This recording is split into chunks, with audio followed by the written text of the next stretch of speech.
ప్రజలకు తెలిస్తే చాలు. దాన్ని ప్రభుత్వం దృష్టికి తీసుకురండి. ఎంత పెద్దవాళ్ళు ఉన్నా చెరువు ఆక్రమణకు గురి అయిందంటే అక్కడ సంబంధిత అధికారులు వచ్చి తగిన చర్యలు తీసుకుంటారు. ఈరోజు సమాజంలో మన బాధ్యతగా మనం భవిష్యత్తు తరానికి ఇచ్చేటువంటి వరం ఇది.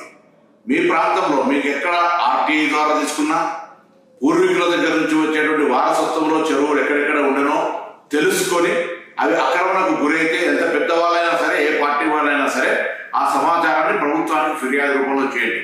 ముఖ్యంగా హైదరాబాద్ ఇన్ఛార్జ్ మంత్రిగా జరుగుతున్నటువంటి చెరువుల పరిరక్షణకు జరుగుతున్నటువంటి ఒక కార్యక్రమంలో హైదరాబాద్ జంట నగరాల ప్రజలు, రంగారెడ్డి ప్రజలు ప్రకృతిని, భవిష్యత్ తరాన్ని, చెరువులను కాపాడుకొని ఒక వ్యవస్థను కాపాడుకోవడం జరిగే ఈ యొక్క ప్రక్రియలో స్వచ్ఛందంగా మీ ప్రాంతంలో చెరువులను రక్షించుకోవడానికి తరలి రావాల్సిందే ఈ సందర్భంగా కోరుతాను.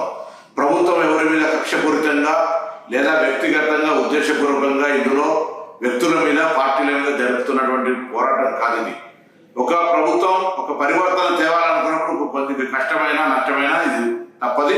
కాబట్టి మరొకసారి చెరువుల పరిరక్షణకు తెలంగాణ ప్రజాపాలన ప్రభుత్వం తీసుకున్న నిర్ణయానికి ఎక్కడెక్కడైతే చెరువుల ఆక్రమణకు గురైనవో వాటన్నింటి సమాచారాన్ని సంబంధిత అధికారుల దృష్టికి ఫిర్యాదు రూపంలో తీసుకురావాల్సిందిగా అందరికీ విజ్ఞప్తి చేస్తాము.